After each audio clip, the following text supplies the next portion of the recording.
He was the world's most wanted drug trafficker. For decades, the ruthless Joaquim El Chapo Guzman destroyed millions of lives and reaped billions of dollars. But when he was finally captured a few weeks ago in Mexico, wearing a filthy singlet over a middle-aged paunch, El Chapo looked more like El Cheapo. While law enforcement authorities rejoiced at his arrest, it's nowhere near mission accomplished in the war against drugs. Just the opposite. Business is booming.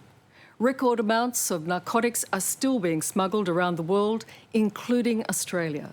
And El Chapo's Sinaloa cartel continues to rule with deadly force.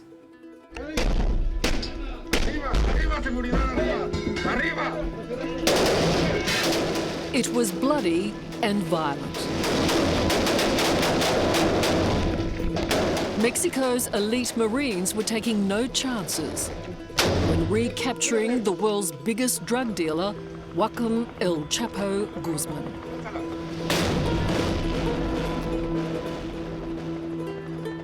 But their war on drugs goes way beyond bringing down this kingpin. The border between America and Mexico is the real front line in the narcotics battle. These imposing fences, often built right through the middle of towns, appear totally impenetrable. But they're not. You just need to go underground to see why. A network of secret tunnels literally crisscross the two countries. Freeways built by El Chapo, where he plied his illegal trade.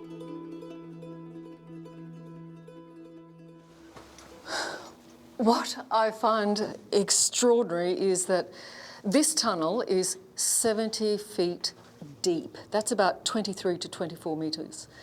Mexico is that way, the United States is that way. Right above us is the border fence.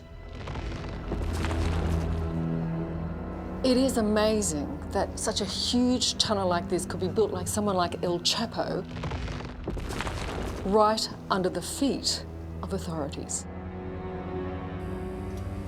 You see the electrical wire in there. This is all original. This is just one of nearly 200 tunnels that have been detected so far by US authorities. And you can feel the air's changed. Yeah, it gets a little bit heavier further in you go, that's for sure. After 6 years with the San Diego Customs and Border Patrol in Southern California, Lance Lenore has seen his share of El Chapo tunnels. This is like the Cadillac tunnels right here. This is the top end. Yeah. This is the top end tunnel. Yeah. Tunnels can take up to 2 years to build and cost millions. But it's a small price compared with the billions of dollars of drugs shipped through here. I guess every time you shut another tunnel down, that's another slap to people like El Chapo. Considering the time and effort goes into constructing these things, yeah, that's a pretty big blow. That's 2 years, of hard work down the drain. Yeah. And they gotta go to plan B.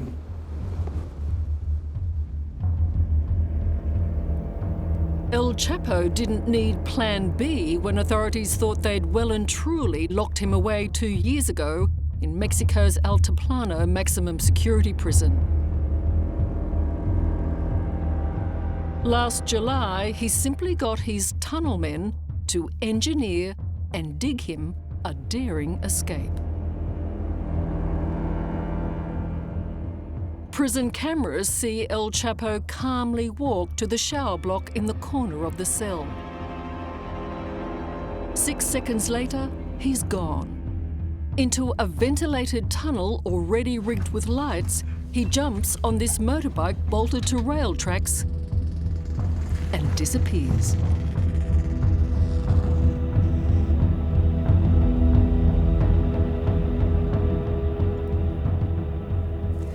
When you come here and see for yourself just how far this tunnel went, you've got to admit it's pretty impressive.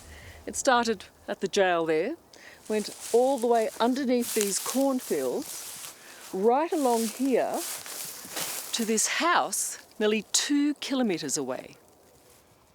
It was an audacious escape that made headlines around the world. For Mexico's authorities, it was humiliating. This was El Chapo's second prison bust-out.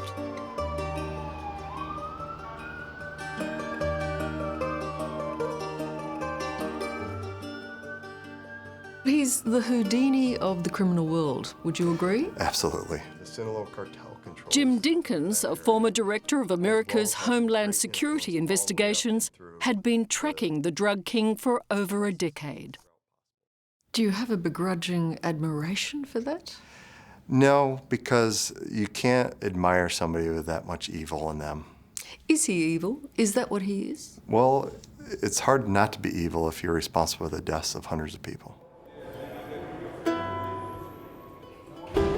To understand just who El Chapo is, you need to start here in Sinaloa, his Mexican home state. This place oozes drugs and drug money. El Chapo was born into poverty, but soon became the richest and most powerful drug lord in the world. His success made him a local hero. Wow. We've just offered marijuana to the patron saint. Pretty impressive. Is he smart? He's obviously smart in many ways. He's street smart. And he knows how to influence people. He does it by intimidation or by making them rich. Is he charismatic? I would say he's charismatic in the sense that he's amassed a lot of followers that are envious of his ability to rise up through the streets, poorly educated, in the mass, and make it as one of the richest and most powerful men in the world. Mexico's recent history has been marked by violent drug wars, which have killed more than 100,000 people.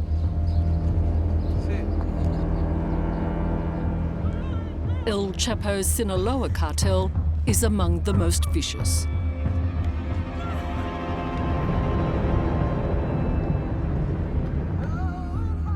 And here in the border town Tijuana, the police drug squad has it squarely in its sights.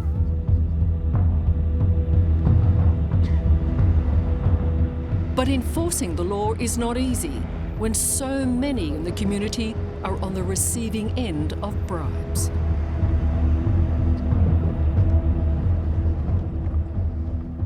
Right now, in this moment, the people think the narco-traffickants, the criminals, are heroes. The young people see the drug traffickers as heroes. Former police chief Julian Lezeloa has been called Mexico's bravest man.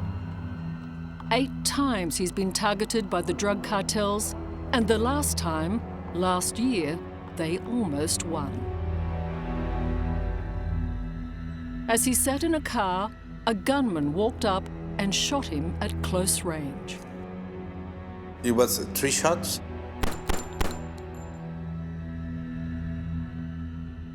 And the last in my spinal.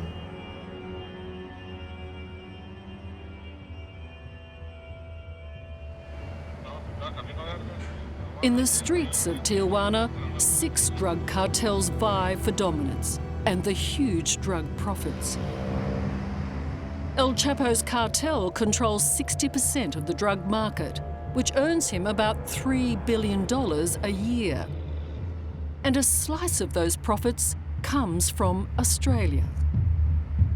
And the reason for taking drugs to Australia is pure and utter profit. Absolutely. In the United States, the average kilo of cocaine in the streets of the United States might get you $25,000. In Australia, you could make $250,000 off that same kilo. And to be successful in Australia, is it reasonable to assume that El Chapo has a network of people in Australia? Yes. There's usually a homegrown network that's already existing there for a distribution to the street level. El Chapo has wealth and fame and, not surprisingly, loads of confidence, which might explain why, while still on the run, he gave an interview to Hollywood actor Sean Penn. He happily admitted he was in the narcotics business, but not the cause of their devastating impact. Si no hubiera consumo, no hubiera venta. Y pues, eso es muy cierto que el consumo día con día es más grande y más grande, entonces pues, hay venta y hay venta. El Chapo's flirtations with Hollywood proved to be part of his undoing. Mexican authorities were monitoring Sean Penn and his companion, Mexican actress Kate del Castillo. Reasonable to suspect that he thought he was invincible? Yes. You know, when he escaped the second time, I thought he'd keep his head down and be so grateful that he was out that we'd never hear from him again. But his ego, once again, and his greed just for power and for notoriety just overcome him.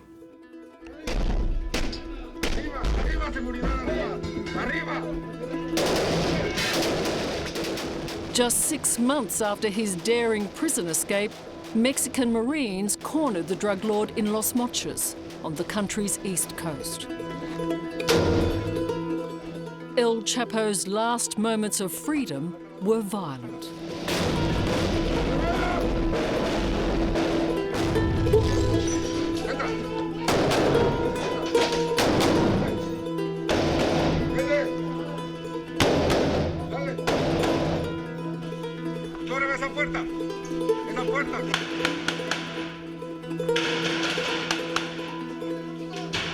This was a ferocious battle. When it was all over, 5 of El Chapo's men were dead inside this house. And even though El Chapo escaped through a tunnel and into the sewer system, he was finally nabbed in a stolen car trying to get out of town.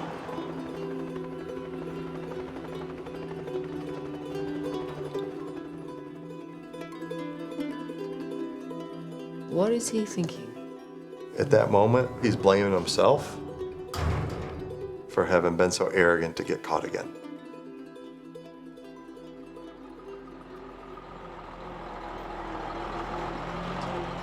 El Chapo is now back behind bars in the same prison he escaped from. This time, security has been overhauled. Now, hundreds of police and military guard the jail. New cameras and motion sensors have been installed in his cell, and there are even dogs trained specifically to sniff out El Chapo's scent. It's some comfort to those whose lives he's devastated, including former police chief Julian Leizeloa. So you are paralysed? Yes. That is a shocking price to pay. Is it worth it? Yes. Do you have a score to even then? Do you have to... You've got some unfinished business. No. It's not personal? No, this is not personal. It works. It's just work. Uh-huh. That is extraordinary. US authorities are seeking El Chapo's extradition. The hope is that he'll spend the rest of his life imprisoned in America. That may take months. For now, night has fallen on El Chapo's free run in Sinaloa. But as he stands alone in his cell, no one doubts for a minute that he's already planning his next escape. If you were in charge of keeping El Chapo in a prison in Mexico, how would you be feeling? I'd be getting him extradited as fast as possible. You'd get him out of there? Yes. Right now, if he's not already trying to bribe somebody, trying to intimidate somebody, and that would be the part that would worry me the most, is the intimidation of people working at the prison and their family members.